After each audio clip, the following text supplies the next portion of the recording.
You want to move to Vero Beach and you're curious if it is the right location for you and your family. In this video, we're going to go over the top rated place to live in Indian River County, and it has Vero Beach beat by about 3 slots. So while it's in the top 5, this is only 8 minutes away and it's in a prime location, and we are going to cover Indian River Shores.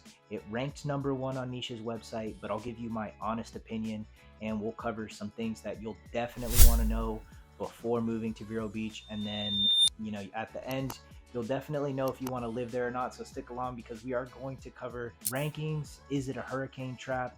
I don't want to pull the whole I gotcha thing with the clickbait. Gotcha, gotcha, gotcha. So we'll definitely cover that in the beginning, as well as is it expensive, things to do, shopping, new construction, can you only live in an HOA, what's traffic like, just being that you're located on the islands, and there's only about 3 bridges that you'll actually cover. So we'll go deep into everything and you'll have a good understanding whether Indian River Shores is the right place for you.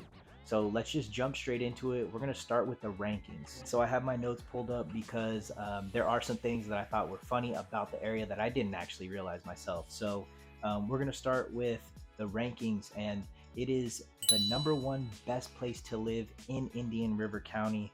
Of course, you already knew that from the title of the video, but it is also #1 out of 11 to rank for the best places to raise a family in Indian River County.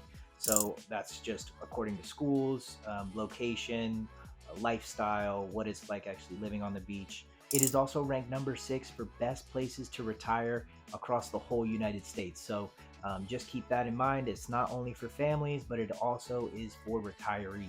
But you clicked on this video to see if it was a hurricane trap, and just to be completely honest, we did get a hurricane that hit, and it was Hurricane Nicole just south of Indian River Shores.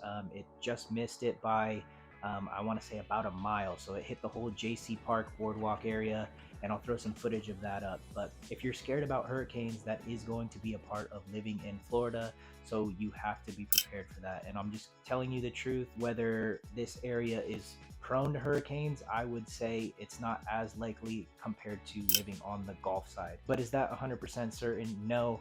I will say that the Kennedy Space Center in Merritt Island is actually located about 45 minutes to an hour north of us, also located on the island, and it was actually placed there because there is less chance of getting hit by hurricanes in that location. So just being a little bit further south, it kind of gives you that peace of mind. Now, is it still a possibility that that could happen and we could get struck by a hurricane?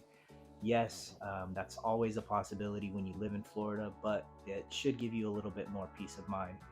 Just stay fully stocked, ensure that you are, you have your generator, you have your water, you have your canned goods, you're shuttered up, and you have those impact windows. But just keep in mind, there was Hurricane Nicole, there was damage done to the JC Beach Boardwalk, and as you could tell from the footage, it's still getting renovated, and that's almost a year later. So while it wasn't super catastrophic, it did do damage, and that's a possibility living in Vero Beach. Moving on to, is it expensive?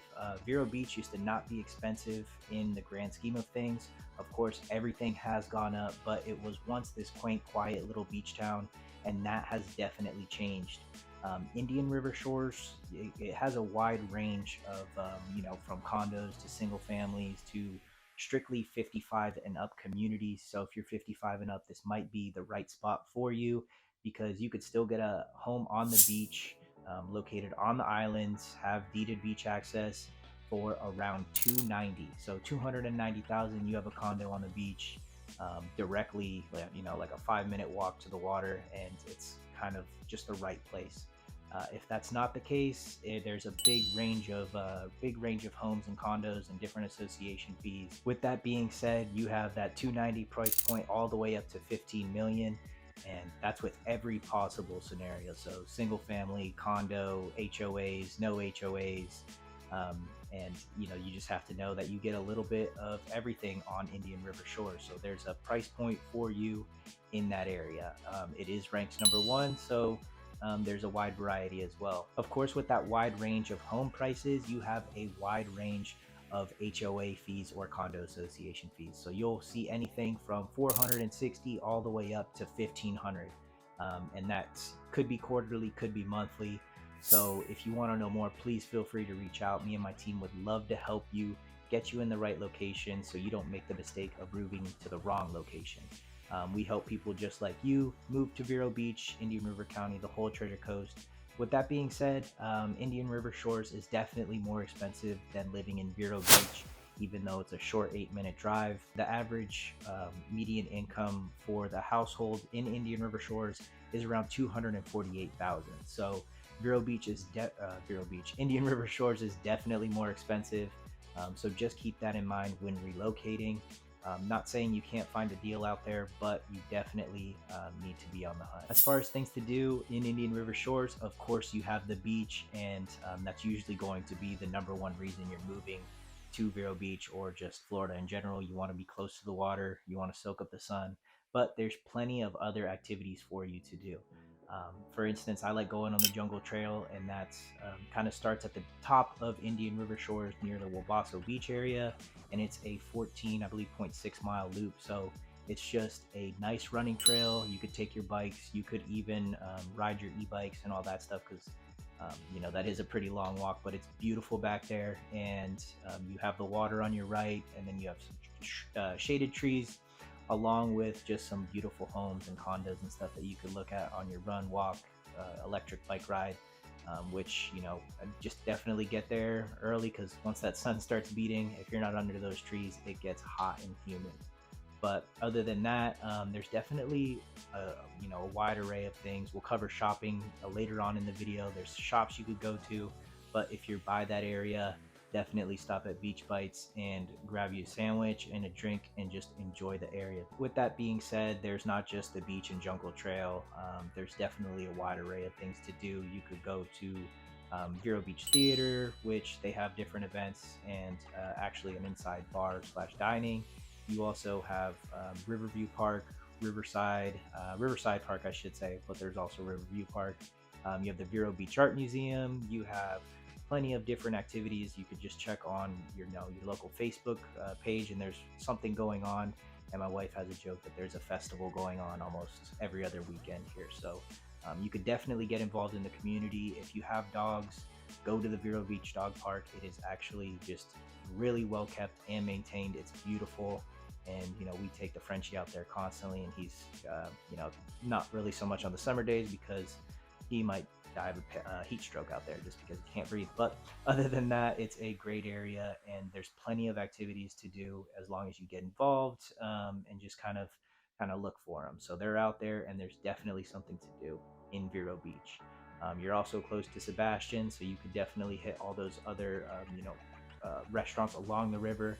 If you want recommendations, feel free to reach out or drop a comment. I'll leave a bunch of recommendations for you to try. So now that you know that there are some things to do you have to be a part of an association? That is a question that I constantly get asked, especially in some parts of Vero. If you're looking for a new development, you're probably going to be in an association, just being because that's who's constructing them currently. Is that always the case? No, but if you're looking for new construction, please reach out 6 to 9 months in advance, because there are still delays, and that's actually some trouble I've had in the past as well. So as far as Indian River Shores, if you do see a home that's not in an HOA and you're looking for something specifically not in an HOA, I would definitely jump on it. They are limited. I think the last time I checked, which was last week, there was roughly 5 to 6 homes that weren't in an HOA. I mean, there are some brand new, beautiful constructed homes, but they do have HOA fees associated with them. So just keep that in mind when you're moving to Indian River Shores. Is if you see a home that's not in an HOA and you're not an HOA person, jump on them instantly, because they go quick. They come and go so fast. And if you're leaving your home, whether it's an association or not, you'll know that traffic definitely changes throughout the year. So you'll have snowbird season, which everyone comes down from up north and enjoys the cool winter months in Florida to escape that winter up north. So snowbird season, you'll see a little bit heavier traffic, and it really just depends who you ask. If you ask the locals, they'll say that traffic is horrendous, but that's just because they're used to a smaller populated city. So just note that there's only 3 ways to get to Indian River Shores via the bridge. So you have the Wabasso Bridge, you have the Merrill P. Barber Bridge, and then you have the 17th Street Bridge. So those are your 3 points, and it doesn't really get congested. I mean, I cross those bridges constantly, especially get to the beach, and it's pretty smooth. Could that change just depending on what season it is and traffic and stuff, of course. But in my opinion, traffic is nothing, especially if you come from a major city. For instance, when I lived in the city, if I got in my car, it took me around 30 minutes to get everywhere. That's not the case here, which is a reason I moved down here and I actually enjoy it. So don't let those 3 points getting to Indian River Shores scare you, especially if you're looking for a prime location on the island. So is there new construction happening in Indian River Shores? Just know if you're looking for a non-HOA, definitely call me in advance, like I mentioned earlier, around 6 to 9 months, because it goes quick. I believe there's about 8 new construction homes to be built. And that's just kind of a mixture right now. So definitely reach out to me in advance. With that being said, take into account if you want to live in an HOA or not, because you could avoid some of those long wait times and definitely get something locked in earlier. So check out my video on the Strand if you haven't, because that's a new construction HOA community, and you might actually like that community because it has deeded beach access and it's in Indian River Shores, which again, rated #1. Another question I get asked is, how is the shopping? And it just depends on the type of shopping you enjoy. So if you're looking for more of those mom and pop boutique type of shops, definitely go to Ocean Drive, definitely go to the Village shops. You'll get a lot of those mom and pop type of restaurants and shops. You could hit the Village Market. As far as grocery shopping goes, you're definitely going to have to go on the mainland side into Vero Beach, which again, it's not a far drive, maybe 10 to 12 minutes. But it's mostly smaller shops. So if you need something quick and convenient, you have your CVS, you have your 7-Eleven, you have your Village Beach Market that you could hit for some of those smaller things. But if you're looking to go to Walmart, Sam's, Target, your Starbucks, all of that type of shopping, like your grocery shopping, then you're definitely going to have to go into mainland Vero Beach. Again, not a far drive, definitely something to know in advance. Another thing is just kind of like a bonus, in between the 7-Eleven and the CVS in Indian River Shores, if you go into that parking lot area as if you're going to turn into the gas station and continue going straight, take a left, and you'll see Tracking Station Beach, which is kind of hidden, and if you don't know or put it in your GPS, you'll definitely miss that beach. So it's pretty small, quaint, quiet. A lot of locals know about it, and if it's not in your GPS, you'll probably just drive right past it and not even know. You'll probably end up going to Wabasso Beach because it's definitely more open and has a lot more parking and is not as discreet as Tracking Station. So another quaint, quiet beach you could hit to, just a bonus if you stick along. Your bonus. My bonus. Now, something you might want to know, or you might feel at when you first move here, is it's cliquey. That's the clicky clacker. You got to remember, it is a smaller town. I'm not saying that everyone is super rude and disrespectful and they won't invite you into their homes and all that other stuff, but it is a small town. A lot of people have known each other for a long time. So as soon as you get involved in any type of club, group, Facebook, it's very welcoming, warm, inviting, and they make you feel like a part of their own. It's just about getting out there. You could go to pickleball. Vero Beach actually has new pickleball courts. You could go just join different Facebook groups, and it's really not that cliquey.